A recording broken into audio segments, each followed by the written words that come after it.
Alex, and we have 3 of our kids with us. We are in our makeshift everything stall. It's a farrowing stall. It's a bunny area. It's whatever we need it to be. We have a hoglet in here that we found this morning, and her rectum had protruded out of her butt.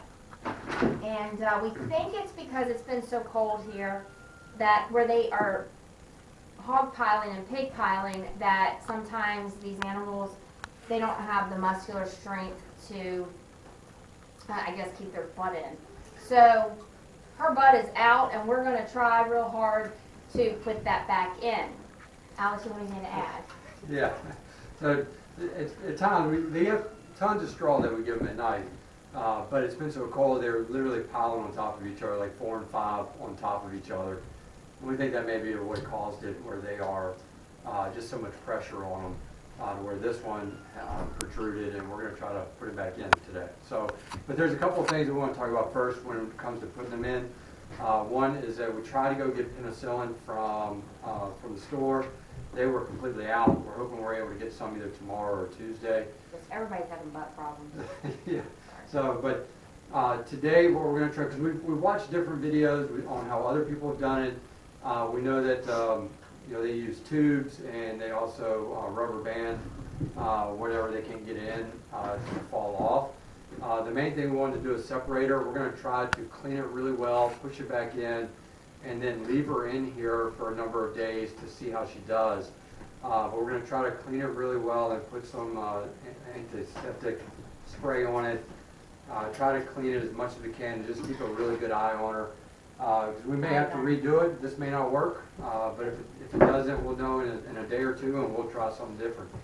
Also want to add that the first thing we did when we saw this was we separated her out from all the other hogs, because hogs love blood. They love meat. If they smell it, they don't care. If it's a fellow hog, they're going to eat it. So the last thing we wanted to happen was our little friend over here have her butt eaten. That didn't come out right. Anyway, But it's true. It's true. I mean, yeah. So, what would happen if they started eating on the protruded part? well, I'm not a vet. I don't know, but common sense tells me that it would cause a serious infection, or they could just start eating on her, and it could just, it could get to the point where if they keep eating, and there's a lot of our hogs, if they all gang up on her, they can kill her. That's what I would think would happen, but again, I'm not a vet, so I don't know. One of the videos we watched, they talked about that she would bleed out. So the wound wouldn't clot and seal, that she would actually bleed out if they started eating on her. So that's why we want to try to separate her as soon as we can. She's very sweet. She's actually, I don't know, Morgan, if you can kind of zoom in on her, but she's actually shaking. She knows we're going to work on her little butt. And I think she is afraid. She's a very sweet little hog. And hopefully she understands we're trying to help her. We're going to try to be as quick as we can. We are, and the other thing too is, if this doesn't work, we want to try this before we go to the vet and take her to the vet. We want to try to help her the best we can, because we try to save money, but we don't want her to suffer either. So, here goes. Got her legs. Okay. All right. Okay. All right, you're going to come over first.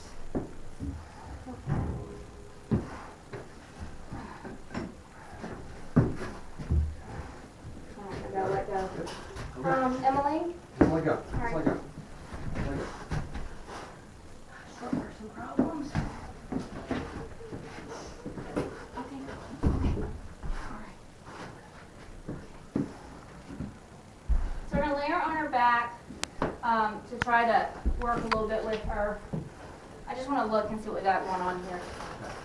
All right, She has pooped a couple times since she's been in here. all right, we're going to try it like this. So, let's see, let me think. Oh, that's not. We don't want that to happen. This right here. So I had Jordan hold this. I had cleaned it off, but she laid it back down, and so bear with me. I mean, can you come over here and hold this?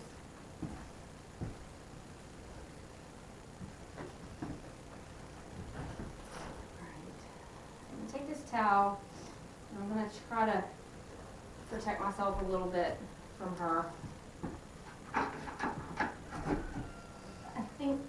At least you know we're trying to help her.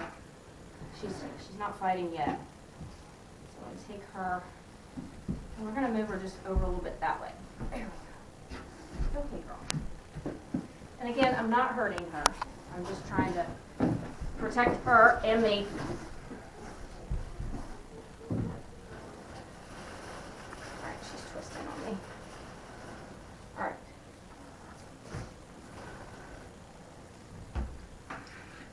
And there's another towel right there, Timmy. So what I'm going to do is I'm actually going to kind of do that.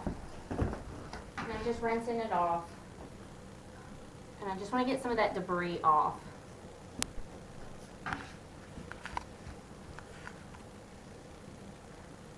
And it's really cold water, so this actually might feel pretty good for her. All right, Timmy, can you come back and hold this? All right, I'm going to switch out my gloves because these are my work gloves. So behind me, I had a couple sitting out for I you. can't Right reach. there. Okay. So behind me, I'm going to grab some of these. And you hold those for me, bud. I'm hoping this is going to work for my favor because as you can tell, these are just to provide a barrier between me and her, my skin. There's a towel behind you. Can you hand that to me?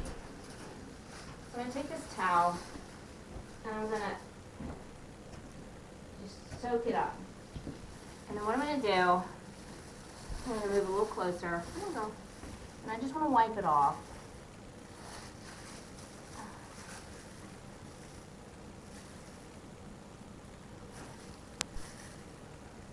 Bless her heart. And it's actually shrunk a little bit. We put some salt on it to help with the swelling.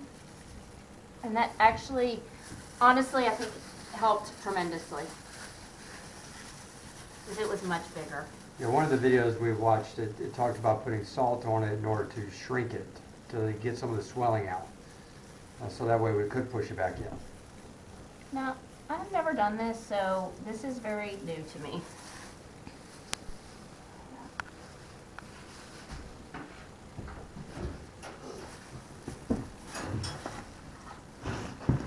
And to be honest, this probably feels really good on her, I would think. She's not fighting us. One more time, buddy. Yet. She's not fighting us yet. So this is iodine, and I'm just doing this. This hand has already touched the ground, but I'm going to do this with this hand and just sort of spray it a little bit because, you know, it's iodine, and that would probably help kill anything maybe I haven't gotten. All right. I'm going to switch out my gloves. Terry, can you hand her a couple? There you go.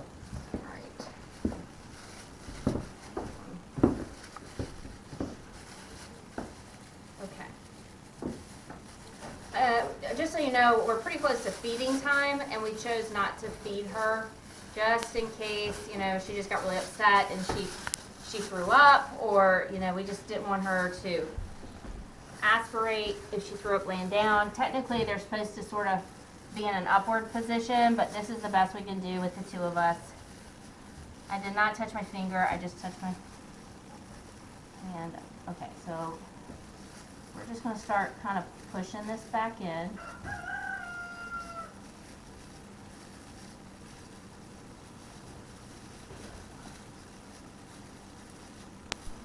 Oh, girl. I'm sorry. I'm going to lean forward, Alex. I can't see. Yep. Which is another reason you kind of want her to be up. So she's really strong, and I think she understands I'm trying to help her. I'm sorry, honey. I hope I'm not hurting you.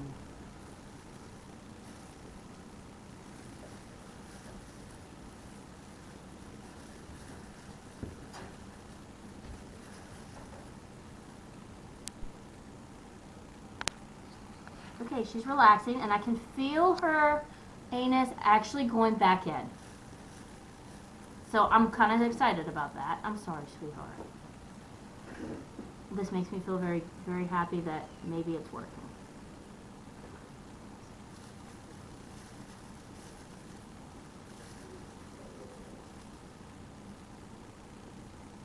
there is a pulse down there, so like Alex was saying earlier, that, you know, if the other hogs sort of ate on her little hiney, then, or her rectum, then she'll bleed out. Obviously, there's some type of artery down there. If there's anything like, you know, I think pigs are sort of made like humans, so I'm sure they have an artery down here, just like we do through our pelvis.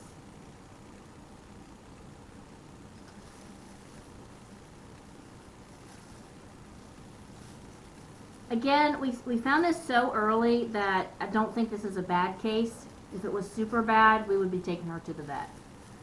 Again, we are not vets. Okay, that's really exciting. I felt it go back in place. So we're gonna hope that worked. All right, I'm going to take this off and I'm going to spray.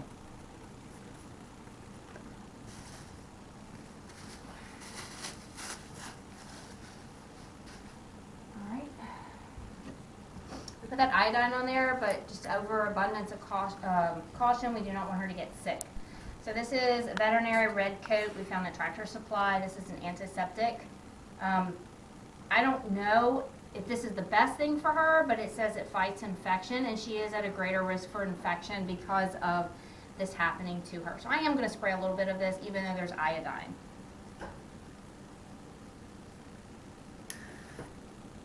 And let's hope for the best. Now, I don't want to stress her out, so we're going to try to put her back as gently as possible. And because we have so many hogs, we're going to mark her, and so we know which one she is, so that if we decide to put her back with the others, then we know who she is. All right?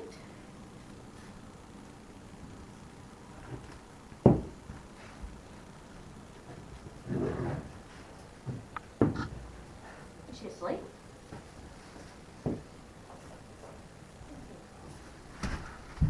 Nope.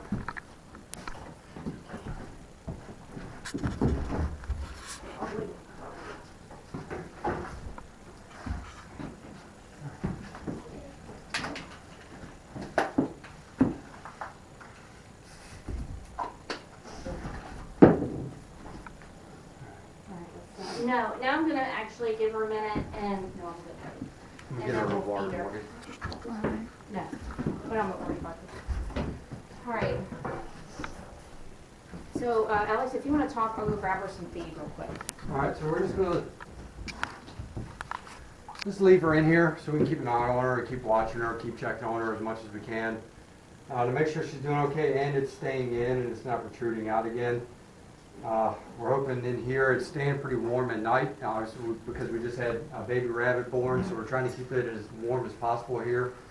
So hopefully that's also going to help with her and being stress-free as much as possible in the evening. So we're going to make an adjustment out there for the piglets that we took and put outside. That way we can keep them warm tonight as well. So, well, thank you, and we'll keep you updated. Thanks for joining us.